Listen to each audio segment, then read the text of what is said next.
Hello, everybody. Welcome to another episode of the Thriving Adoptees podcast. So today I'm delighted to be joined by Beth Syverson. Do you refer to yourself as an adoptive mom, Beth? Is that how you? Yeah, adoptive parent, adoptive mom. Adoptive parent, yeah. So Beth is an adoptive parent, adoptive mom, and she's also a podcaster. And she is renaming her podcast, and it's going to be called Unraveling Adoption. And I thought that sounds like a really cool way to kick off our exploration today. So you've changed the name of the podcast to Unraveling Adoption. What was behind that? What is it about unraveling? What levels are we talking about here?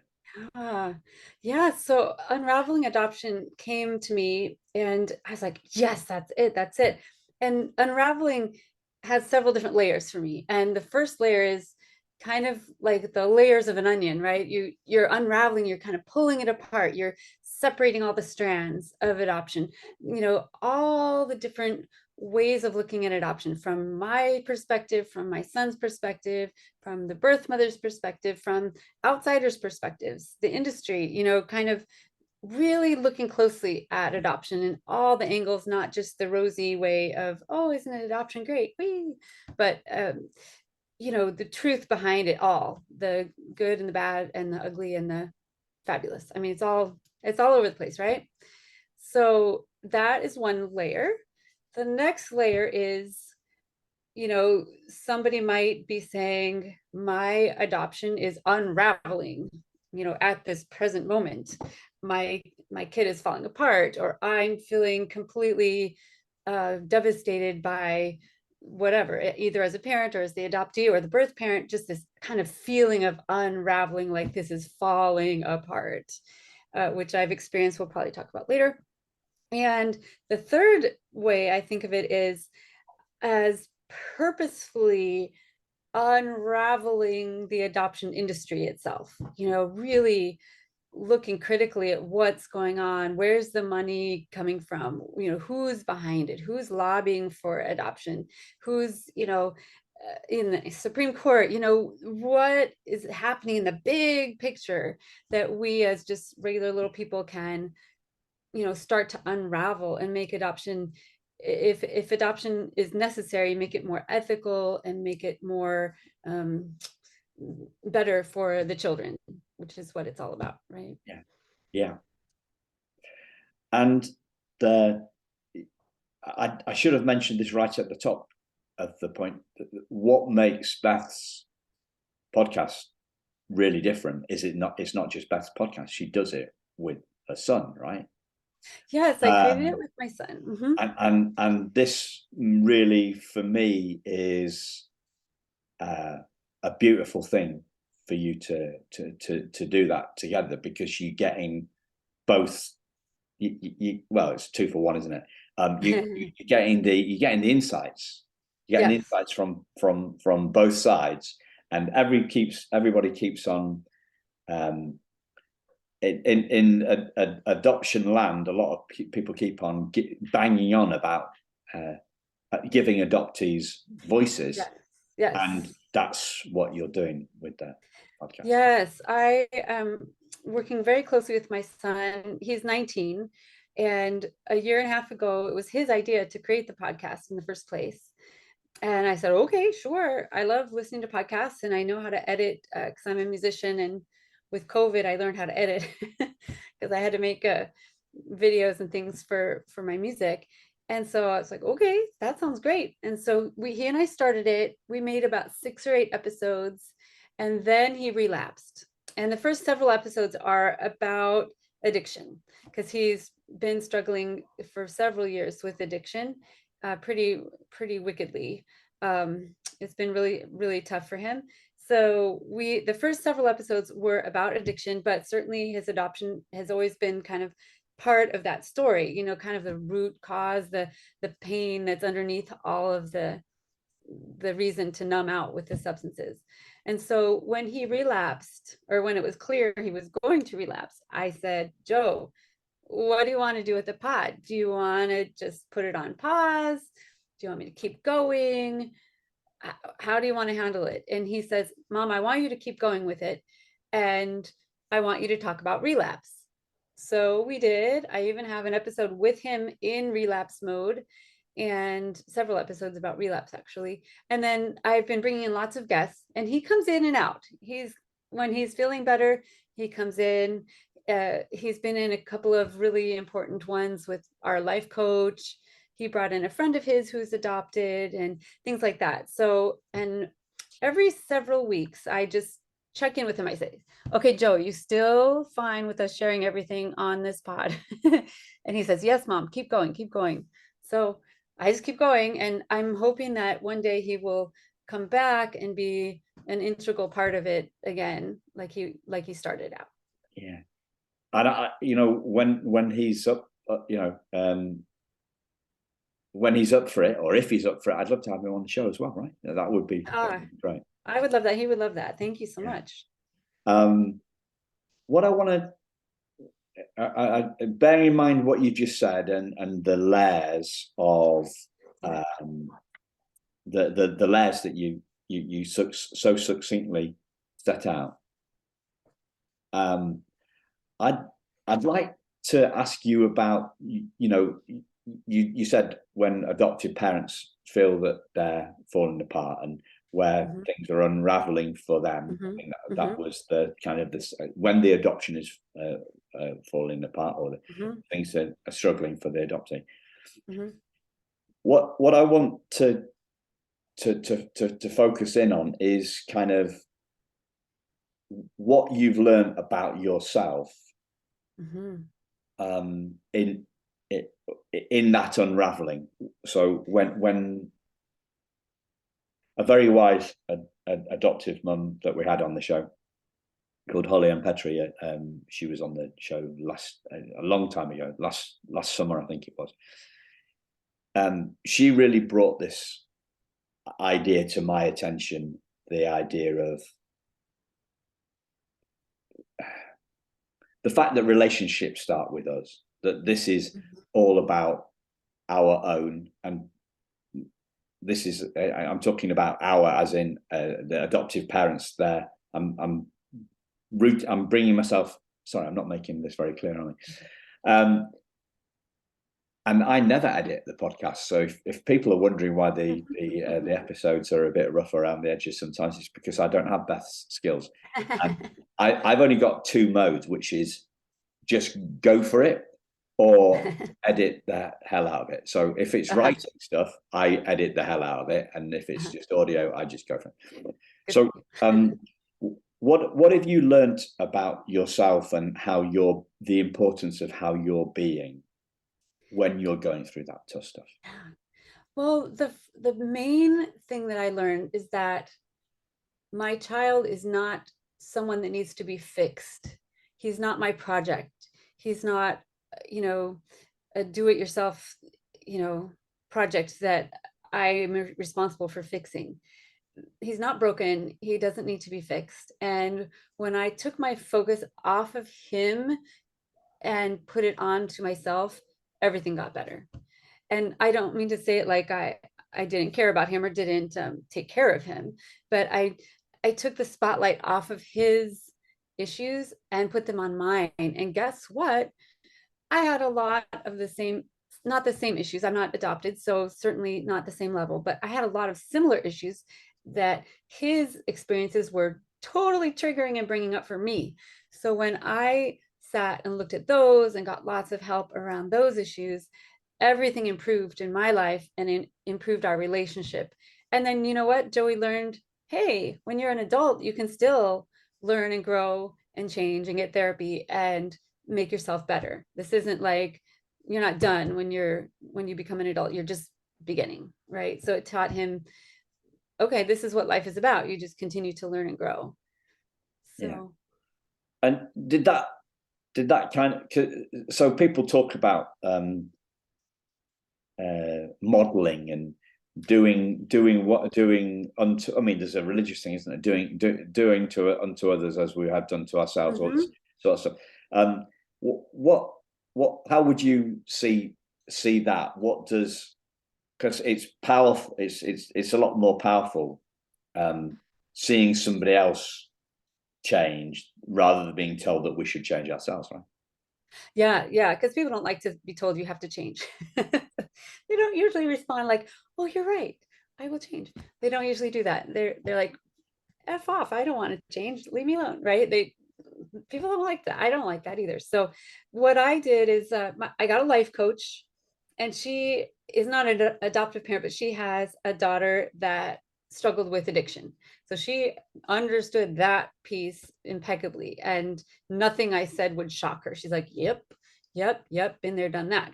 And she reminded me how important it is to put my own oxygen mask on first. Like in the airplane, the flight attendants always say, parents, put yours on first and then help your kid. Because if you're unconscious, you cannot help your child. So taking care of myself first. So what that looked like was getting my sleep, finding a hobby that made me sparkle. I ended up learning taiko drumming, which is a Japanese drumming, which is amazing. I love it. And it's my best therapy.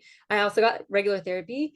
I eat well, I exercise, just all that really good, grounded self-care.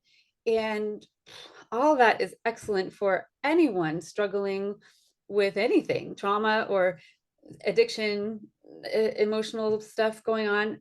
You have to do those basic things. So by me really focusing on that, and sometimes it meant, Joey, I can't talk to you anymore, I need to go to sleep so I can be decent for work tomorrow. I love you, and call if it's an emergency, but otherwise I gotta go. Click. And setting those boundaries, was really hard, because in the olden days I'd be like, oh my gosh, he needs me, I must be there for him all the time. Well, I can't be here for him all the time, because that was killing me. So in order to protect myself so I could be there for him, I needed to set nice boundaries for myself. And then he realized, oh, people can set boundaries and it's okay, and I can find other people to talk to, and my mom's there, you know if I need. And so those are the kinds of things that I did. Yeah. So was there a moment when you realized, you put it so succinctly, my child's not broken, Joey's not broken? Was there a moment when that kind of became clear to you? It was through my life coaching that I realized that, and it was just a kind of a paradigm shift, because people call people addicts or druggies. There's all these labels we put on people, and there's a lot of blame put on people who are addicted and who are struggling so deeply, like my son is. And same with mental illness, and there's just a lot of stigma. And so my life coach, her name is Heather Ross, she helped me realize that no one is broken. Everyone's just on their path, and everybody gets their own little pile of stuff to deal with. And then every person gets to figure out how they want to deal with that. And if Joey's broken, well, then so am I. I mean, either everyone's broken or no one's broken, because everybody's got their own pile. Nobody gets out of this life without a little pile of stuff to deal with. Yeah. So I just like to think of it more as he's on a journey, and I'm walking beside him. I'm not like leading him. I'm not telling him where to go. I'm trying not to. Oh my gosh, it's so hard. Because growing up as a parent, when they're littler, you got to tell them kind of what to do. But now he's 19, and I'm trying to let go and let him make his own choices. So that's really tough. But yeah, so he's not broken. He's just on his journey, and I'm walking beside him, working on my own journey and accompanying him on his journey. Yeah. When he wants me to. Yeah. So are you still you're working with a life coach, and still working with the life coach and the therapist? Are you dipping in and out of both? What does that look like? Kind of in and out. So I did several sets of sessions with my life coach, and now we're kind of on a as needed basis. And I continue to learn so much from her, and I am in individual therapy. I've done a lot of other kind of off the wall kind of therapies. I've done holotropic breath work. I've done brain spotting. I've done EMDR. I've done psychedelic therapy. I've done a million different ways to figure out what I'm doing. So it's all been good. It's all dug a little deeper, and yeah, Yeah. it's Yeah. been an adventure. Yeah. I mean, because I've done a lot of different things as well. Perhaps not quite the range of yours, I don't think, but sometimes I've had two things going on at the same time.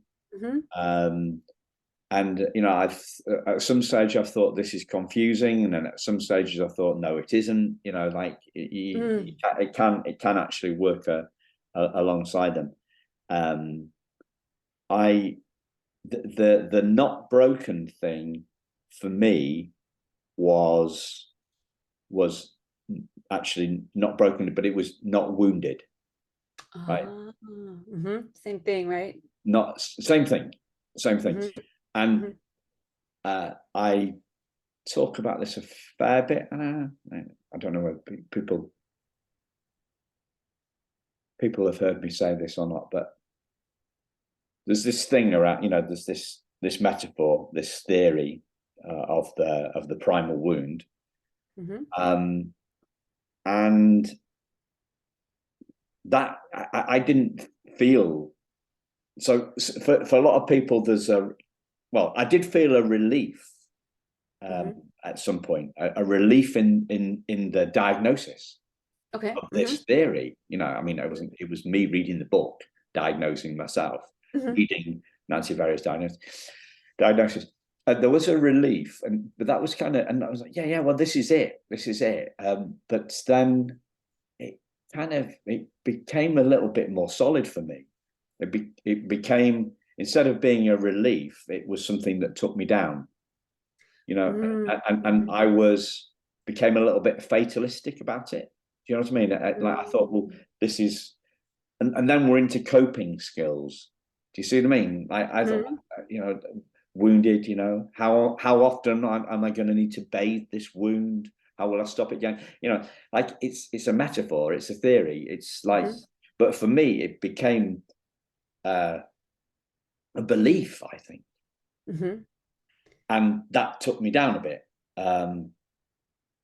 I'd already done a lot of self-development work previously, so it didn't take me. I think if I hadn't, it would have taken me pretty far down. And but then there was a huge relief when I realized that who we are, who I am, is not wounded, and who I'm not wounded, because who we all really are, is unwoundable, right? It's not a possible thing. But that sounds like a bumper sticker, doesn't it? Really. So I got that as not as a bumper sticker, not as a nice theory, but I got that in my heart. I had a change of heart. It was a significant insight, not a fleeting theoretical idea. Yeah. And so long way round of saying, you said nobody's broken. I'm like, what? Nobody's saying that, are they? In the adoption space, nobody's saying nobody's broken. Everybody's going trauma, trauma, trauma, trauma, trauma, trauma, trauma, trauma. Nobody's saying, well, if I'm broken, if they're broken, then I'm broken. So we're either all broken or none of us are broken. Which would you choose? Right. Yeah, that's one of the big things I learned in my psychedelic journey. I don't know how anyone feels about psychedelics. I did this, it's underground still. I'm in California, but I was able to do it with a guide in a very safe manner, and it's nothing I've done before. It was like, I'm such a goody two shoes. I've never even like smoked weed, but I did this journey, and it helped me to realize that I am just part of this larger whole.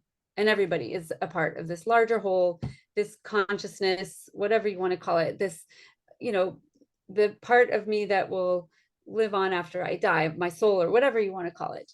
And that piece of everybody is perfect and unified with everybody else. We're just like all one big mush of love and energy, or whatever everybody's belief is around that. I don't know. I'm still kind of working it out myself. But that is the part I think that you're talking about, that is whole and is not wounded. There, everybody has that core soul or higher self in them that is perfect. And then around it are these layers of pain and trauma or whatever, but they're not who you are. It is what happened to you. And you can't take away what happened to you. That's just kind of what happens to you is what happens to you, especially as a child, where you have very, very little control of what's going on. But inside that core of you is that perfect soul that's united with every other soul in the whole world. Yes, that's what I think. Yes, I totally agree with you as well. And I've you can there's a lots of different ways to that realization. Mm-hmm. Mm-hmm. There's several different paths to it. There's lots of different ways to that realization. So the one of the best descriptions of this, because it is very hard to put into words. Mm-hmm. So if you're interested in this from exploring it, then I would I recommend a book called Dying to Be Me by a lady called Anita Morjani, who had a near-death experience and an instantaneous remission from like almost dying of cancer, like within hours. Wow. Within hours, I think, within minutes. I mean, like, there was a choice, actually. I think, if I remember rightly, there was a choice in the middle of her awakening moment. There was a choice: do I die or don't I die? Right? Wow. Do I stay? And she describes it. People are listening to podcasts are probably into audios and audio books. I would Anita Morjani narrates her own audio book. Oh, nice. Me. I'll put a link in the show notes, listeners, because I know people are driving and stuff and walking the dog whilst they're listening. So I'll put a link to the Amazon Dying to Me. Her description, her narrative of this is a beautiful and mind bending without psychedelics, right? But it is she puts it into to great words. And her book is brilliant. And the part of the larger whole consciousness, the unified. Yeah, I love the way when I hear people talking about this, they often say it doesn't matter what you call it, and I always think, yes, it does. I want to know what it is. But I've never heard it described as mush before. I think that's brilliant. I think that is brilliant, because it is like it could be anything. Perhaps another metaphor that popped into my head on this was a mentor of mine describing this part of the larger whole. He described it something to do with mushrooms. So when you said mush, right? So the idea is that there's this infinite field of mushrooms, right? They all look individual. Okay, we're standing above ground, obviously, on the field, at the side of the field, seeing all these individual mushrooms. But if we were to go underneath, they're all connected by this membrane, and a membrane, like a layer of cloth or something, that are all intertwined. So it's like the mushroom has got what do they call trees have roots? Yeah, it's like the mushrooms have got roots, and all the roots of the mushroom collect together and into such a way that it's all one. So on one level, there's 7 billion human beings, 7 billion mushrooms, but under the surface, it's all one. Fascinating. I love that, because in adoption, the adoptive parent often can feel like a savior, even though you don't try to be, or some people might try to be, but like, I'll help you, I'll fix it, I'll make it all better. But to realize that we're all dealing with these existential crises, all of us, and we're all the same in the end. No matter how old we are, no matter what our role is in the adoption constellation, we're all working this out, and none of us are higher than the other. We're all just working this out together in this big soup. Yeah, a mushroom soup. Mushroom soup, very good. And I did use mushrooms for the journey. So. And there is something. So a guy I'm listening to at the moment, he talks about. So he hates being called a teacher. He says, I'm friends. At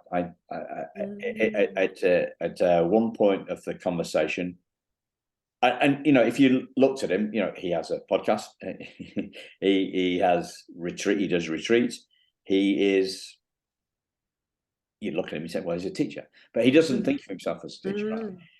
He says, well, I'm having a conversation with friends, and at some point in the conversation, I'm learning from them.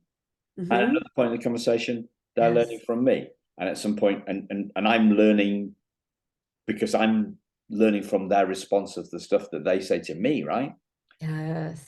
And it's a 180 degree shift. And the idea is that if we're going through our stuff, then and our kids are going through their stuff, then we're all going through stuff. Yes. And I can learn through my stuff that will help me help my kid through their stuff. It's not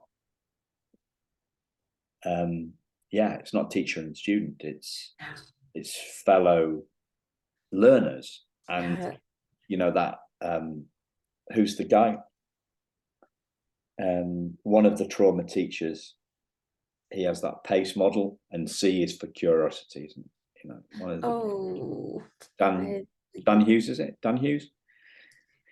Dan Hughes, he's got this PACE model, and the C is for curiosity. So like it's the shift from I know it all to I'm curious, I don't know. Curious. I love that word, curious. I love that word, curious, for parents. When you find your kid's vape pen in their backpack, instead of going on attack and punishing, get curious. Why is my kid feeling the need to do that? What is it that they're trying to do? What is that doing for them? Get curious and not attacking. That helps us a lot. And also, I was going to tell you that I learned so much from my son. Parents, a lot of times, we're older, we think we're smarter, we think we're wiser. Oh my gosh, my son is so wise in different ways. And he brings so much to my life if I'm open to it. I mean, even in relapse, even in chaos and self-destruction mode, he still is such a good teacher for me. I love and maybe particularly because he's adopted and we don't share genes, he brings like just a whole different paradigm to my world. And I've just learned so much from him. And I'm just grateful for that every day. What do you mean by paradigm? Just that, he sees the world in such a different way from me. I adopted him from Japan when he was 7 months old. And, he just has a whole different, frame of reference from where he was born, his adoption experience, the way he sees the world. It's just, if I would have had a biological child, I'm 99.9% sure he would never have turned into what my son is. My son is exuberant and playful and athletic and all sorts of things that I'm super not. And so I revel in that every day and how amazing he is. Yeah. Can't really bottle that, can you? No, I know you can't. He's on his own learning path and he's changing and growing every day. So it's just an adventure every day, a little bit of a roller coaster sometimes, but Yeah. What does he make of this mush stuff and consciousness? Is he into that sort oh of thing? yes. Well, he he has used psychedelics not therapeutically, the old-fashioned way, quite a bit, and in a pretty dangerous way. He knows now as very dangerous. He was using it by himself, without anyone to guide him or to what they call a trip sitter. If you want to use psychedelics, you really need to have someone sitting with you, um, ideally. But he's done just a gigantic amount of LSD and DMT, which is even stronger than LSD. And the kids vape this, by the way. They vape DMT, and it's extremely, the drug itself is not dangerous, but what you can do while you're on a trip can be very dangerous. And it made him want to unalive himself. He's tried to kill himself several times, um, because of psychedelics, because he was able to get to the other side of consciousness and see how wonderful it is and how he felt like this giant warm hug and he wanted to stay there. And he comes back out of that trip and things are horrible. His life is a mess because of the drugs and school, bullying, blah, racism, blah. And so he's like, well, shoot, I'm going to just stay over there and on the other side of consciousness. So he sees, I know, it kind of reminds me of when the Beatles went to India and did all those psychedelics. The world is all one, peace, love, and all that. He's experienced that many times on these trips. And so he's constantly trying to figure out how to exist on this plane of existence, this regular old blah, regular daily life, and find that sense of connection that he's experienced so many times with psychedelics. And he's trying not to use them anymore, at least until he's old enough or until he can use them more therapeutically and more safely. I have no idea about all the disclaimers I should put on this episode. Oh yeah. I'm sorry. No, it's okay. It's okay. We're exploring real life here. We're exploring real life. That there is that. There is just the stepping back. It's not as dramatic, but there is that stepping back from our experience, stepping back from our feelings, stepping back from our thoughts. The connection to the mat, the mushroom mat that connects us all.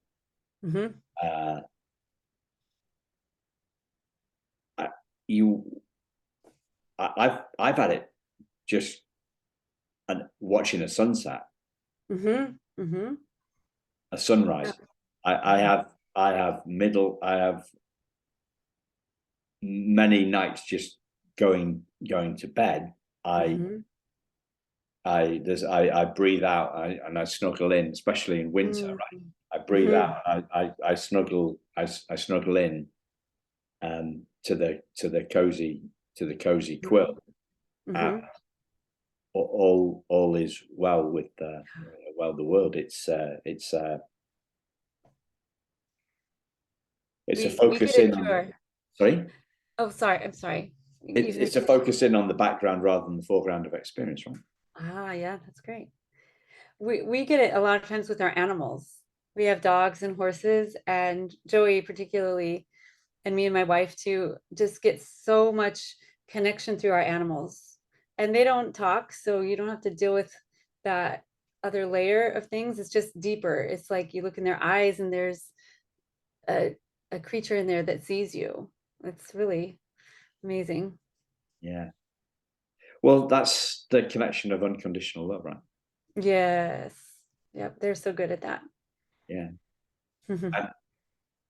Have you heard this scale of consciousness? I sometimes mention it on the show. And there's a guy called David Hawkins, was an author. He wrote a book called Power versus Force, and he created a scale of human consciousness from 0, which is dead, to 1,000, which is the great religious avatars. But he also calibrated a dog's tail, and it calibrates. So it calibrates around the same. I can't remember the exact number, but sorry.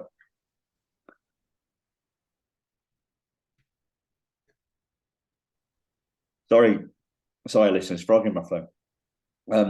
It calibrates the same as I think it's 350. So anything above 200 is life affirming, and anything below 200 is life detracting. And he calibrates different. A lot of the calibration is moods and states of mind. So shame is 20. Oof. Yeah, and 0 is dead. So it's a crossing. So pride is 180. So people say pride becomes before a fall, right? And I'm thinking about pride in the sense of I know it all, right? It's not a good thing. It's not generally a good thing, right? Curiosity, as you say, it's much better. So yeah, unconditional love. But he also calibrates some really weird things, like the wag of a dog's tail. It calibrates at 350. It's a sign. It's like there's an energetic shift in us with our dogs, as you say. So I'm just backing up everything that you say. So I'll have to look that up. Yeah. So some huge shifts in, like, your son's broadening your perspective and continues to broaden perspective over the last 18 and a half years or so that you've been together. Yes. Yeah, before his crisis of substances and mental health and suicidality, we were just kind of coasting through. We were working, he was playing baseball, and we would just like exist, but on this very surface level. And it was okay. And then the crisis hit and everything was just horrible for, a year. It was just like a nightmare of just, oh my gosh, trying to keep him alive. And I thought, nothing would ever be the same, which it never was the same, but it got better. We are so much deeper now. We connect, all of us, my wife and my son and me, we just connect at a such deeper level. We're much more honest together, and it's prompted so much personal growth in all of us that I'm really grateful. I can't believe I'm saying this now because it was so horrible at the time, but I'm grateful for this journey that he's taken us on, and that we've just all somehow existentially signed up for this journey that we're on. And I'm hoping that our journey helps other parents, other adoptive parents particularly. I'm hoping to reach other adoptive parents who, like I was before this all happened, I thought, oh, his adoption was fine, whatever.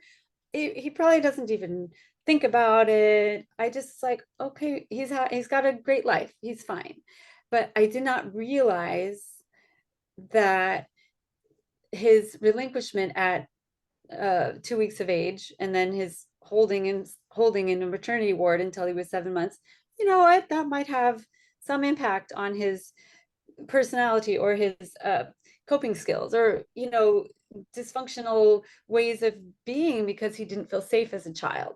So if I had known that when he was younger, I would have done a lot of things differently to support him in that.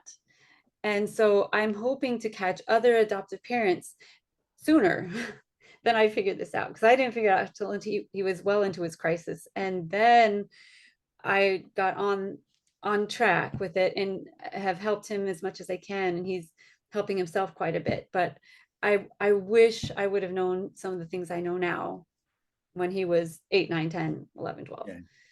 So were there any signs looking back that were early warning signs that you, in your optimism perhaps, yeah, that you didn't spot? Can you oh yeah, for sure. Well, that sounds like a tough question. That sounds like a cruel question. I don't no, but it's mean that. very an important question. Yeah, looking back, I can see lots of things.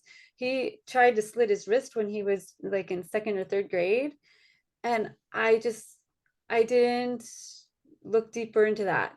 I thought it was an accident or something. I was just like, I'm sure I just couldn't cope with it. I couldn't go there. But it turned out when he was hospitalized after his suicide attempt, he's thought about death every single day of his life since he was in elementary school. I mean, it was a prominent thought all the time, and I had no idea. I also didn't know he was being bullied every single day for being Asian. He was in a predominantly white school. His dad is Japanese American. I divorced his dad when he was 4, which also caused some more pain for him, for my son. But his school was mostly white, and he was getting bullied every single day in school. And so he would come home and say, "Mom, I wish I was blonde and had, curly hair." And I was like, "Oh no, honey, you're perfect the way you are. I love your darker skin and your wonderful black thick hair. Oh my gosh, I wish I had that." But I didn't realize what he was trying to tell me. He was trying to tell me, "Mom, I'm getting bullied every day. I don't like who I am because these kids are being so mean to me. Why?" And why I didn't notice that, I don't know. I should have moved him to a different school. I should have gotten him to a more diverse, place, found other Japanese kids or other Asian kids. But I just was like, "Oh no, honey, it's okay. We love you." And love is not enough. It's just not enough. Adoptive parents need to have more than just love. We wish that love was enough, but it's just not.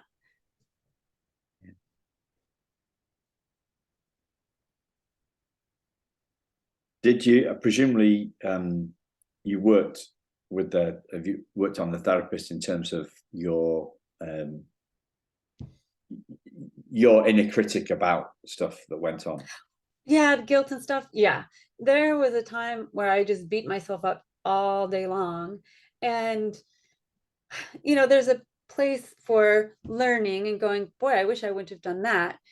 So, and therefore, I am now trying to help other people. That's kind of where I'm channeling that. Because if I just sit there flagellating myself all day long, then that helps no one. And that doesn't help my son at all. And then it just keeps me down. So there's a time to go, well, yeah, that sucked. I didn't do that very well. And what can I do now? What can I do right now to make things better for everybody? So it's a lot of trying to release, a lot of writing, a lot of talking with my son, and a lot of working with other parents. I have a group called Aptitude. It's a support group for adoptive parents. And I try in that group to really help them to see all these complexities. It's not just this adoption happened and it's all done. You can, put it away. No. It's like something that's a continual process of growing on everybody's part. So trying to help them through it and trying to help them realize some of the things that I didn't realize when my son was younger. Yeah. Is there anything that I've not asked you about that you'd like to share? Well, let's see. Let's see. Well, I guess I would just like to just put in one more vote for destigmatizing adoption, addiction, mental health, all of it. That to just take away some of the labels, um, and to just see people as whole people that are all on their own growing journey, Yeah, and just accept our kids and ourselves where we are today and continue to move forward. yeah. Can I ask you a question on the addiction stuff? Mm-hmm. So, me and my wife watch a few hours telly most nights. Pretty much every night. And my wife says we watch too much telly. I don't know. Are we addicted to telly? Who knows? We watch a lot of cop shows, and there's often an addict. There's often an addict, and I've so they say things like this. There's this thing like saying, "I am an alcoholic." Mm-hmm. So hello, my name's Hank, and I'm an alcoholic. Yes. Mm-hmm. That's very much normal in like the 12-step world. That's normal in the wood. Now,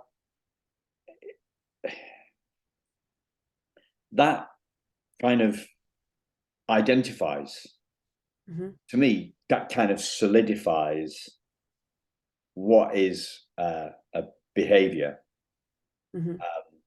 into an identity, right? Yeah. And I've talked to different people. I've talked to different people about this, but none with your experience. That seems to me to be it seems to be to solidify it, to make it worse. Yeah, because it's really hard to become not an addict. If you've labeled yourself or somebody's labeled you an addict, well, then I guess you are. And it's very hard to see yourself as anything else. So I like to, instead of using the word addict, I like to say someone struggling with addiction or a person with addiction. Yeah. Because then maybe someday they can have that addiction be less a part of their life. I personally have a huge sugar addiction, but I haven't used sugar for over almost 6 years. And so I'm so grateful because I understand my son's addiction. He uses other substances, but I get it. I get, getting to the bottom of that ice cream container and going, how did I get here? And I want some more, even though I just finished this whole pint. I want more. I understand that pull. And yet I was able to, with a lot of help and support and a particular program, I was able to get out of that addiction and live in recovery for almost 6 years now. So I know that there's hope. And I don't call myself a sugar addict. I call myself somebody that struggled with sugar or that has been addicted to sugar. And so it's something that has happened to me or something that I have, but not something that I am. Yeah. Well, I mean, I'm with you on this, and I'm wondering, do they still in these circles? Do they still do this stuff? Yeah. Oh, they don't do that. They don't separate the behavior from the identity. Correct. The AA and all the A's, the 12-step programs are they use addict, they count days, and if you mess up, you go back to 0, that kind of thing. And a lot of people get helped by AA. My son's currently going to AA, so if it helps him, fine, whatever, I don't care. But there are other programs that are less stigmatizing and more open about harm reduction and about medical assisted treatment, things like that. And Smart Recovery is one. If anyone's looking for an alternative to AA, if AA works, again, fine, I'm not judging anybody, but if you're looking for something else, Smart Recovery is really great. It's more science-based. There's also, there's a Buddhist recovery group. There's all sorts of kind of independent ones all over the place. And if if you don't find one you like, just keep looking. There are many, many, many. And if anyone wants to contact me, I have a whole directory that I can send you of many different recovery options. So thank you. So as always, listeners, guests, links to the guests' website, podcasts, socials in the show notes. And thank you very much for all you shared today, Beth. It's been great. Really enjoyed it. well, thank you for the opportunity. I didn't realize I was going to go into all that about psychedelics and all that, but I hope maybe that helps somebody. And my son and I are just sharing our story, and it's part of our story. So I hope it helps somebody. I'm sure it will. Thanks a lot for coming on, and thank you, listeners, for listening. Speak to you soon. Bye-bye.